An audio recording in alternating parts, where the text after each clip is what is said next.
Hello student, कैसे हैं आप सभी। मैं मनीष कुमार आप सभी का एक बार फिर से आरवी क्लासेज में स्वागत करता हूं। Good evening, good evening, good evening बच्चा।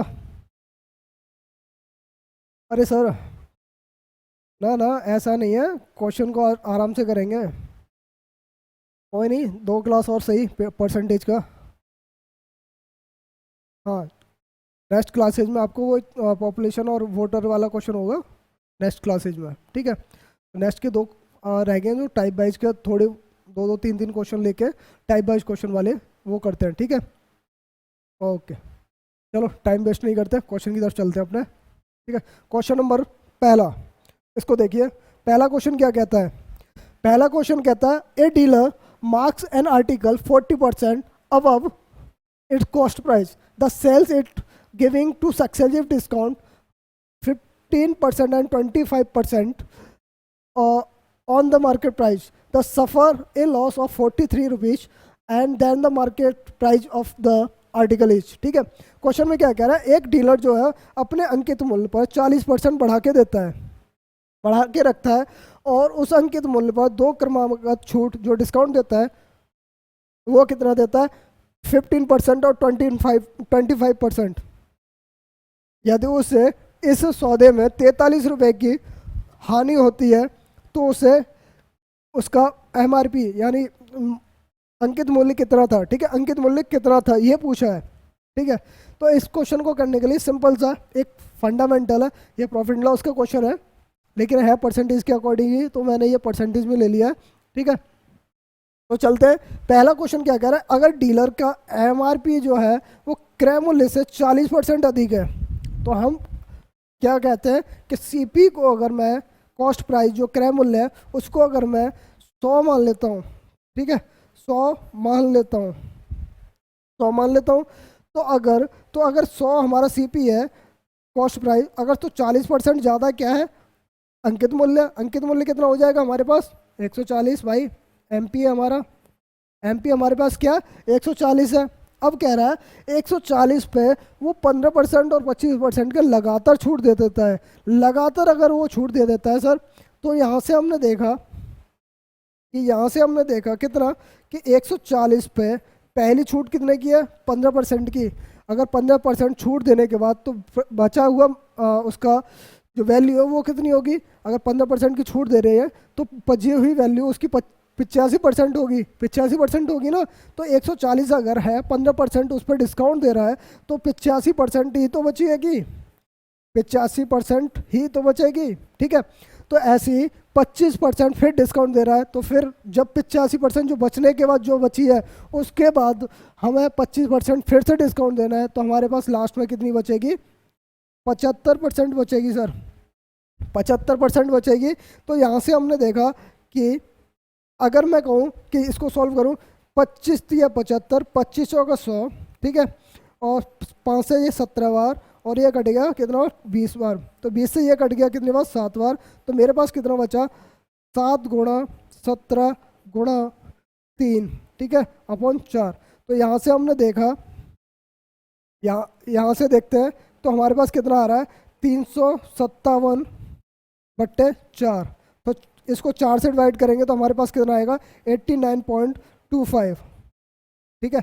ये लास्ट में हमारे पास वैल्यू बची, लास्ट में वैल्यू बची, तो हमें लॉस कितने का हो रहा है यहाँ से? तो हमारा लॉस देखेंगे, हमारे पास पहले 100 था, लेकिन अब लास्ट में इतनी वैल्यू हो रही है 89.25। तो हमारे पास लॉस कितने का हो रहा है सर?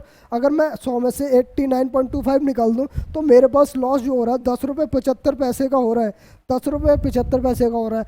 एक्चुअल वैल्यू नहीं है, ये हमारी मानी हुई वैल्यू है, जो हमने लेट किया है वही चीज़ है। तो लेट किया, पहले हमारे पास 100 लेट किया था, सीपी हमारे पास कितना था? 100 रुपये था, लेकिन बाद में हमें कितना मिल रहा है? 89.25 मिल रहा है। तो अगर उनमें से डिफरेंस कितने का? 10.75 का उत्तर है, ठीक है। 10.75 का हमारे पास क्या है? डिफरेंस है। तो वो इक्वल किसके बराबर है भाई? सर क्वेश्चन में दे रखा है 43 रुपये के बराबर है, क्योंकि हमें 43 रुपये का लॉस हो रहा है। तो यहाँ लॉस कितने का हो रहा है? 10 रुपये 75 पैसे का। तो 10 रुपये 75 पैसे किसके बराबर है? 43 के, 43 के बराबर है। तो एक यूनिट की वैल्यू अगर मैं यहाँ से निकालूंगा तो 43/10.75, ठीक है, ये हो जाएगा। अगर मैं पॉइंट को हटाता हूँ इंटू 100 करना पड़ेगा, तो इंटू 100 करना पड़ेगा, तो मेरे पास कितना आएगा 43 पंजे, ये हो जाएगा 25। 43 से 43 दूनी 86, बचा कितना 43 पंजे, ये आ जाएगा हमारे पास 25। तो 25 से ये कट जाएगा कितनी बार 4 बार, तो एक यूनिट की वैल्यू हमारे पास कितनी आएगी सर 4। एक यूनिट की वैल्यू आ गई हमारे पास 4। तो हमसे पूछा है क्या है, हमसे पूछा है अंकित मूल्य, अंकित मूल्य जो कि हमने कितना माना था 140 माना था। तो 140 यूनिट की वैल्यू कितनी होगी 140 गुणा 4, क्योंकि एक यूनिट की वैल्यू कितनी आ गई थी 4 आई थी। तो 140 यूनिट की वैल्यू हमारे पास कितनी आएगी 560 रुपये, 560 रुपये। तो राइट आंसर हमारे पास क्या होगा option number A, option number A होगा हमारे पास 560 रुपये। ठीक है, आ रहे हैं ना समझ में सर? धन्यवाद, धन्यवाद, बहुत बहुत धन्यवाद आपके प्यार के लिए, बहुत बहुत। हाँ जी, अच्छा ना लगा ना क्वेश्चन? अच्छा है, मैथ डरता नहीं, मैथ से डरना नहीं चाहिए, इजी, सबसे इजी सब्जेक्ट है मैथ, है ना। चलते हैं अपने क्वेश्चन की तरफ। Question number second, question number second क्या कहता है, in a institute 35% are boys and the rest of are girls, 30% of the boys failed and 60% of the girls passed in examination, then the percentage of the student who failed in the examination। अब question में कह रहा है एक institute है जिसमें 35% लड़के हैं, ठीक है, 35% लड़के हैं, लड़कियां कितनी होंगी सर 100% होते हैं ना, किसी भी इंस्टीट्यूट हो चाहे कहीं पर भी हो, बच्चे बराबर ही हैं, 1 हो चाहे 10 हो, 100% के बराबर ही होते हैं। ठीक है, 100% के बराबर है। तो बॉयज उसमें अगर 35% है, बॉयज अगर 35% है तो गर्ल्स कितनी होंगी 65% होंगी, 65% अगर गर्ल्स हैं। ठीक है, तो यहाँ से हमने देखते हैं अब इस क्वेश्चन को किस तरह सॉल्व करते हैं, बहुत इजी मेथड से।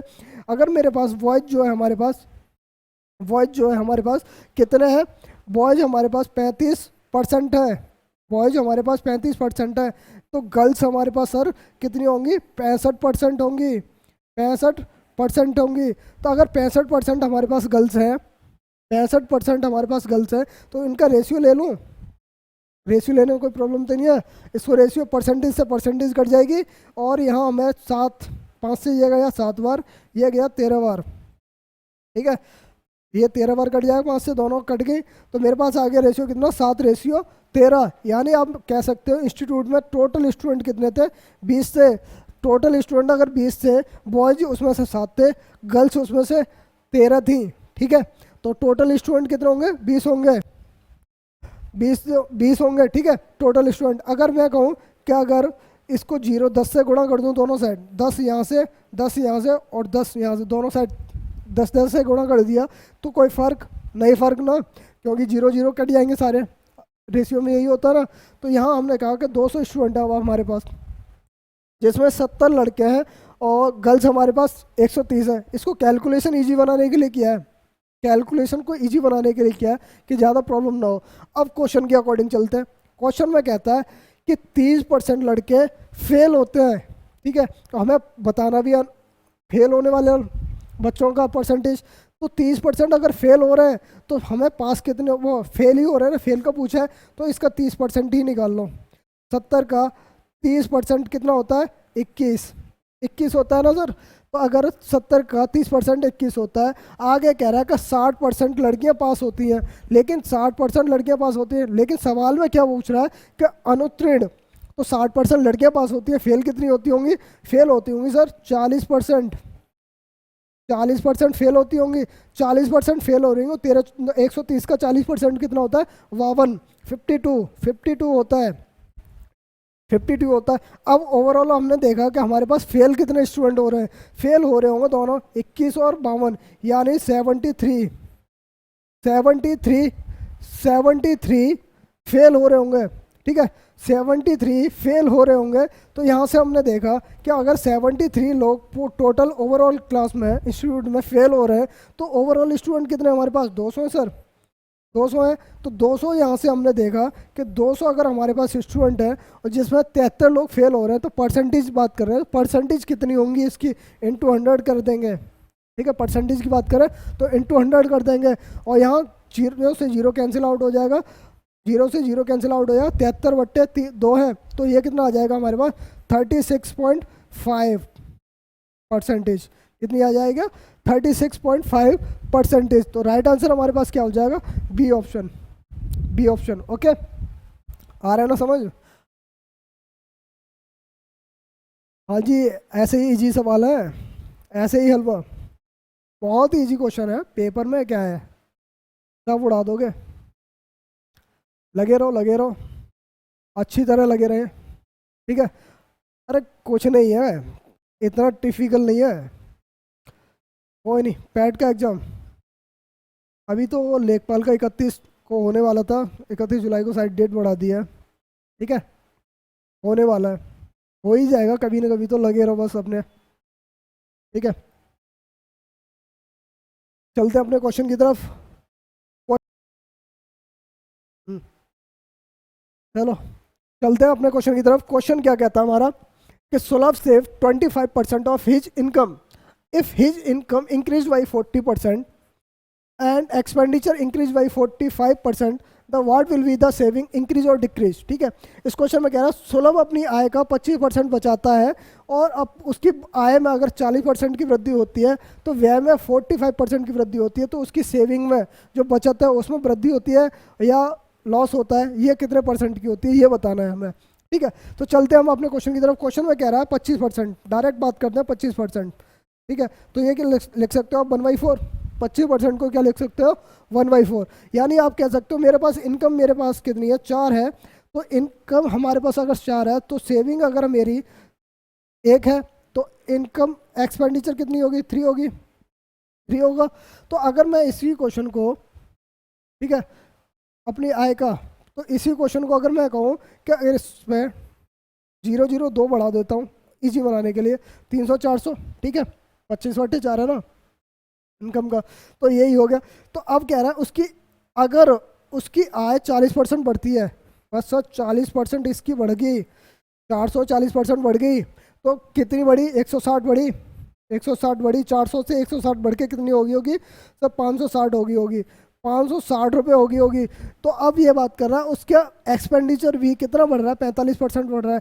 45% कितना होता है सर, 300 का 45% कितना होता है 135, 90 और 35 कितना, 45 थी 135, अगर 135 300 का 45% बढ़ रहा है तो कितना बढ़ रहा है 135 बढ़ के कितना हो रहा होगा 435 हो रहा होगा।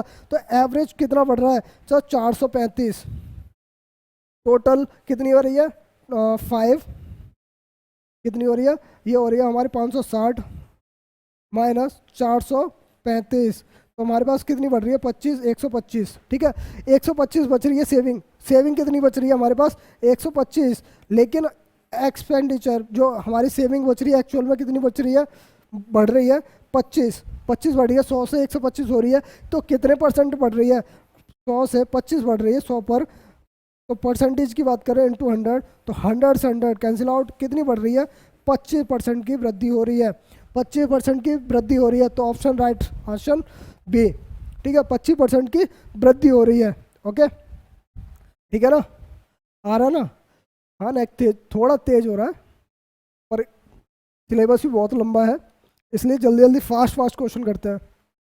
ओके, चलो आगे क्वेश्चन की तरफ चलते हैं। क्वेश्चन आगे क्या कहता है, क्वेश्चन आगे क्या कहता है ये देखते हैं। The ratio of Rama's expenditure and savings is 5:3 if his income is increased by 12%, expenditure by 15%, and then the savings what percent will be there will increase। ठीक है, तो रमा के व्यय तथा बचत में जो अनुपात है 5:3 का है, यदि उसकी आय में 12% का वृद्धि और व्यय में 15% की वृद्धि हो जाए तो उसकी बचत में कितने परसेंट की वृद्धि हो जाएगी। सेम क्वेश्चन है लास्ट क्वेश्चन की तरह, पर लेकिन इसको भी क्वेश्चन को करेंगे। ठीक है, इसमें रेशियो दे रखा है, रेशियो दे रखा है किसका, एक्सपेंडिचर का और सेविंग का कितना दे रखा है 5:3 दे रखा है।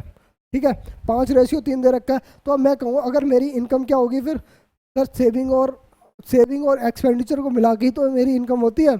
ठीक है, सेविंग और एक्सपेंडिचर को मिला के मेरी इनकम वही तो होगी। तो यही इनकम क्या होगी हमारे पास, 8 होगी, 8 होगी ना। तो अब मैं इसको कैलकुलेशन को ईजी बनाने के लिए मैंने कह दिया कि अगर मैं इसको 500 कर दूं, इसको 300 कर दूं, तो मेरी इनकम कितनी हो जाएगी, 800 हो जाएगी। अब इसको सिर्फ इसलिए किया कि रेशियो की बात कर रहे हैं, तो जीरो से जीरो कैंसिल आउट हो जाता है, अब जीरो से जीरो कैंसिल आउट हो जाता है। लेकिन इसको कैलकुलेशन ईजी बनाने के लिए मैंने जीरो जीरो बढ़ा दिया, यानी दोनों साइड 100 से इंटू कर दिया, क्योंकि कैलकुलेशन ईजी बनानी है। अब कह रहा हूँ मेरी 12% आय बढ़ रही है, तो 12% मेरी सर 800 का 12% निकालने में ईजी है ना, 12 96 96 होती है, यानी 896 हो जाएगी मेरी इनकम 12% बढ़ने के बाद। अब क्या बात कर रहा है कि 15% मैं 15% एक्सपेंडिचर में बढ़ रही है, 15% एक्सपेंडिचर बढ़ रहा है। सर मैं 500 का 15% डायरेक्ट निकाल सकता हूँ, 15 15 75 75 बढ़ रहा है, यानी एक्सपेंडिचर कितना हो रहा होगा, 575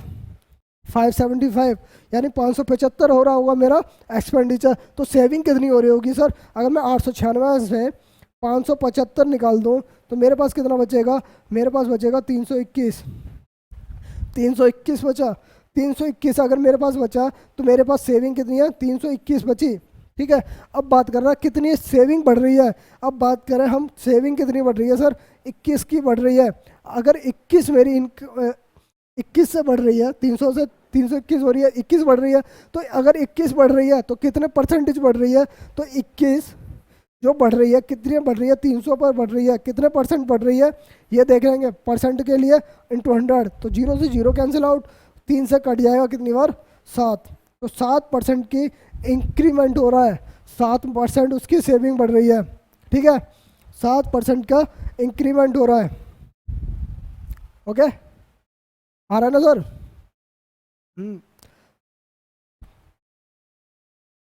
ओके, ठीक है, ठीक, ओके, चलो बढ़िया क्वेश्चन है, लगे रहो और प्रैक्टिस करते रहो। ठीक है, नहीं कोई भी एग्जाम हो, ग्रुप डी हो चाहे अच्छा IAS PCS वगैरह कोई भी हो, UPSC एग्जाम क्यों ना हो, मॉक टेस्ट बहुत ही ज़्यादा, मॉक टेस्ट जो है बहुत ही ज़्यादा हेल्पफुल होते हैं। मॉक टेस्ट लगाओ। एक्चुअली ये क्या है, मॉक टेस्ट लगाने से ये नहीं है कि आप मॉक टेस्ट जो लगाते हो कि मतलब मेरा मार्क्स इतने कम बनना है। अरे सर किसी ना किसी दिन तो बढ़ेंगे, जब प्रैक्टिस करोगे किसी ना किसी दिन बढ़ेंगे ही, कम नहीं होने वाले। जब तुम्हारे मार्क्स कम आएंगे ना तो आपको खुद पर लगेगा मेरे मार्क्स कम है तो मेरे को एक्स्ट्रा पढ़ना चाहिए, तो इसलिए मॉक टेस्ट ज़रूरी है। कोई नहीं, पर डे एक टेस्ट तो लगाओ। किसी भी एग्ज़ाम की तैयारी कर रहे हो आप उसके लिए सिर्फ एक मॉक टेस्ट पर डे ज़रूरी है। ठीक है, चलो चलते हैं, टाइम वेस्ट ना करते, क्वेश्चन आगे बढ़ते हैं। क्वेश्चन क्या कह रहा है, क्वेश्चन आगे क्या कह रहा है, the monthly expenditure of a person 40% more than his monthly savings. ठीक है, if his monthly income increased by 14%, the monthly expenditure increased by 60%, then he saves ये हमारे पास कितना सिंपल सा 2070 है, 2070 है, 2070 है। ठीक है, more then in a month what is the initially month, ठीक है, मंथली इनकम एक्सपेंडिचर सॉरी। तो इसमें क्या कह रहा है कि एक व्यक्ति का मासिक व्यय उसकी मासिक बचत से 40% अधिक है। यदि उसकी मासिक आय में 40% की वृद्धि होती है और मासिक व्यय में 60% की वृद्धि होती है तो वह एक महीने में 2070 अधिक बचत करता है। इस प्रारंभिक मासिक मत पूछा है, मासिक व्यय पहले में जो पहले एक्सपेंडिचर करता था उसको बताना है। ठीक है, वो बताना है। तो क्वेश्चन में क्या है, नॉर्मली सेम क्वेश्चन है, लास्ट क्वेश्चन की तरह सिर्फ थोड़ा सा घुमा दिया कि यहाँ एक्चुअल में जो बढ़ा के दे रहा हूँ वहाँ परसेंट पूछता था कि हमारी सेविंग कितने परसेंट बढ़ रही है, और यहाँ क्या दे रखा है, इसने वैल्यू दे रखी है पहले से। तो इसमें पूछा क्या, एक्सपेंडिचर जो पहले खर्च करता था वो कितना था। ठीक है, तो इस क्वेश्चन में करने के लिए अब देखते हैं क्वेश्चन को करते हैं। ठीक है, तो इस क्वेश्चन के लिए पहले हमें दे रखा है 40%। जब 40% दे रखा है तो पहले इसको किस में चेंज कर दें, 40% को मैंने कन्वर्ट किया किस में, फ्रैक्शन वैल्यू में। फ्रैक्शन में भी है 40% को क्या लिख सकते हो आप, 2/5 लिख सकते हो। ठीक है, तो अब यहाँ से क्या है, क्वेश्चन के अकॉर्डिंग बात करें कि मासिक बचत से मासिक व्यय ज़्यादा है, ठीक है। तो हमारे पास सेविंग जो है, हमारे पास सेविंग जो है अगर मेरी 5 है तो एक्सपेंडिचर हमारे पास कितना होगा, 2 ज़्यादा है यानी 7 होगा, ठीक है, 7 होगा। लेकिन आगे क्वेश्चन में कह रहा है कि हमारे पास इनकम जो होगी, इनकम क्या होती है, इनकम क्या होती है, सेविंग और एक्सपेंडिचर को मिला के ही इनकम होती है, सेविंग और एक्सपेंडिचर को मिला के ही होती है। तो हमारे पास कितनी हो जाएगी, 12 हमारी इनकम हो जाएगी। अब इसको कैलकुलेशन को इजी बनाने के लिए वही फंडामेंटल, क्या मैं इसको डबल जीरो कर दूं, ठीक है, मैंने इसको भी डबल जीरो कर दिया, फिर इधर भी डबल जीरो किया, तो यानी कि दोनों साइड में, लेफ्ट हैंड साइड और राइट हैंड साइड में, दोनों तरफ 100 से इंटू कर दिया, सिर्फ किस लिए कि कैलकुलेशन मेरी इजी हो जाए। कैलकुलेशन अगर इजी होगी मेरे पास तो मेरे पास इजी करने के लिए और कुछ नहीं है। अब बात करते हैं क्वेश्चन की तरह। क्वेश्चन क्या कह रहा है, उसका मासिक आय में 40% की वृद्धि होती है। सर यहाँ से मैंने कह दिया कि 40% की वृद्धि हो रही है, तो 1200 का 40% कितना होता है, 480, ठीक है, 480 डायरेक्ट निकालेंगे, 1200 का 48, 480 अगर बढ़ रही है तो ओवरऑल कितनी हो रही होगी, 1680, 1680 हो रही होगी, 1200 और 480 लास्ट में जाके कितनी हो रही होगी, 1680 हो रही होगी, ठीक है।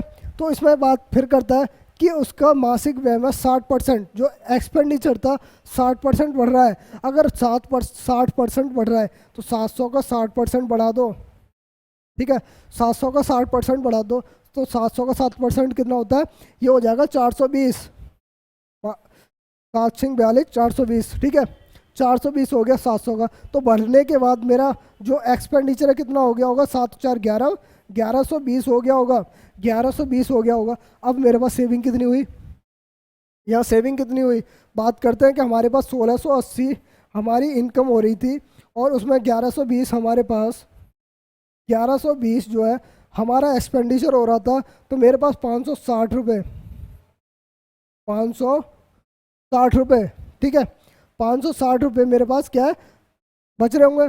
तो 5 सेविंग मेरी कितनी हो रही होगी, 560 रुपये, हाँ, ठीक है ना। तो यहाँ समझना सिर्फ इतना है, क्या पहले हमें परसेंटेज पूछना था। अगर मैं कहता कि मेरी सेविंग कितने परसेंट बढ़ रही है, तो सेविंग यहाँ सिंपल से बता देते हैं कि मेरे पास 60 बढ़ रही है, कितने पे, पहले 500 होती थी अब 560 हो रही है, यानी 500 पर बढ़ रही है। तो परसेंटेज की बात करते हैं तो यहाँ से हो जाता कितना, 12% अगर मेरी सेविंग बढ़ रही है, 12% सेविंग बढ़ रही है, तो यहाँ पर इतनी बात होती। लेकिन क्वेश्चन में कुछ और भी दिया है, क्वेश्चन में कुछ और भी दिया है कि उसकी जो महीने की वृद्धि है, जो सेविंग की वृद्धि है वो 2070 अधिक हो जाती है, 70 अधिक हो जाती है, यानी कि पहले कितनी, पहले 500 हो रही थी अब 560 हो रही है, यानी कि 60 बढ़ रही है, 60 बढ़ रही है, ठीक है। और 60 की वजह से एक्चुअल वैल्यू क्या दे रखी है, 60 यूनिट की वैल्यू अगर हमें दे रखी है कितनी, 2070 दे रखी है, 2070 दे रखी है। तो हमें पूछा है क्या है, प्रारंभिक मासिक व्यय, प्रारंभिक मासिक व्यय हमारे पास कितना था, 700 था सर, 700 था। तो अब मेरे को निकालना कितना है, 2070 बट्टे 60 गुणा 700, ठीक है, 700, ठीक है। तो ये बस कैलकुलेशन करनी है। अब कैलकुलेशन करने के लिए सिंपल सा बस 0 से 0 कैंसिल आउट कर दो।